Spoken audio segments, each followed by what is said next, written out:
Vamos a dar inicio con una explicación de la corteza cerebral, trabajo propuesto por la Universidad Uniminuto sede Llanos. Mis compañeros Alessandro Osorio, Harold Alvarado y quien les habla Luz Diana Villegas.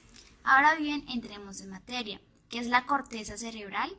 Es el tejido nervioso que cubre la superficie de los hemisferios nerviosos cerebrales. Su funcionamiento va de la mano con el desarrollo cognitivo e intelectual, tales como la imaginación, percepción, pensamiento, entre otros. Posee unas características. La corteza cerebral está representada por una lámina de sustancia gris, la cual cubre los dos hemisferios cerebrales. Consta de una estructura altamente compleja, en la que los diferentes órganos sensoriales, tales como la vista, tacto, olfato, gusto y oído, se encuentran representados en zonas específicas, es decir, cada uno de los 5 órganos que poseen los seres humanos tienen su propio lugar limitado dentro de la corteza cerebral. Ahora bien, nos vamos a enfocar en las partes que se divide la corteza cerebral. Lóbulo occipital ocupa una pequeña porción de la parte trasera del encéfalo, así como sucede con el resto de los lóbulos. Existe tanto en el hemisferio cerebral izquierdo como en el derecho, lo cual significa que cada persona tiene 2 lóbulos occipitales casi simétricos que están separados por una estrecha cisura. La función principal es el procesamiento de la información visual que es proveniente de la retina.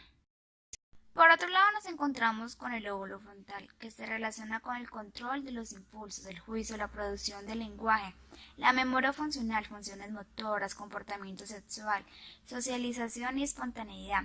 Los lóbulos frontales asisten en la planificación, coordinación, control y ejecución de las conductas. Al igual que nos encontramos con el lóbulo parietal, quien tiene un importante papel en el procesamiento de la información sensorial, ya que es procedente de varias partes del cuerpo, el conocimiento de los números y sus relaciones y en la manipulación de los objetos. Por último, vamos a hablar del lóbulo temporal. Las principales funciones tienen que ver con la memoria. El lóbulo temporal se divide en 2. El dominante está implicado en el recuerdo de las palabras y nombres de los objetos. El lóbulo temporal no dominante, por el contrario, está implicado en la memoria visual, caras e imágenes. Estos a su vez se relacionan, entonces vamos a hablar de aquellas partes donde se relacionan. Fibras comisurales conectan y transmiten los impulsos nerviosos desde un hemisferio al otro, cruzan la línea media formando una gruesa y compacta estructura. Otro lugar donde se relacionan son en las fibras de asociación. Operan en la circunvolución de un mismo hemisferio. Comunican neuronas de una parte de la corteza de un hemisferio con las de la otra parte del mismo hemisferio. Y finalmente nos encontramos con fibras de proyección. Transmiten los impulsos del cerebro hacia la médula espinal. Parten de la corteza a centros inferiores. Parten de casi todas las zonas de la corteza y convergen hacia la cápsula interna. Esta lámina de sustancia blanca separa los núcleos basales del tálamo. A continuación vamos a hablar de las neuronas que se encuentran en la corteza cerebral. Estas se dividen en diferentes ramas tales como, según su función, según la dirección del impulso nervioso, según su morfología externa, según el tipo de sinapsis, según la transmisión de impulso nervioso y según el neurotransmisor. Como se puede observar, existen muchas clases de neuronas. Ahora explicaré aquellas que son más relevantes. Según su función, neuronas sensoriales son aquellas que envían información de los receptores sensorial al sistema nervioso. Se puede dar un ejemplo. Si alguien pone fuego en la mano, las neuronas sensoriales envían el mensaje de la mano al sistema nervioso central, que interpreta que la candela es caliente.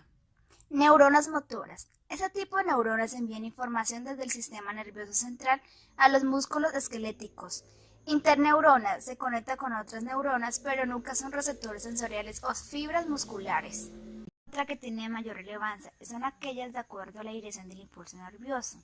Neuronas aferentes transportan el impulso nervioso desde los receptores u órganos sensoriales hacia el sistema nervioso central. Neuronas eferentes transportan los impulsos nerviosos fuera del sistema nervioso central hacia los efectores como músculos o glándulas. Para dar finalidad a esta cápsula científica podemos sintetizar que en el sistema nervioso existe una gran diversidad de tipos de neuronas que se adaptan y se especializan según sus funciones para que todos los procesos mentales y fisiológicos se puedan ir desarrollando en el tiempo real.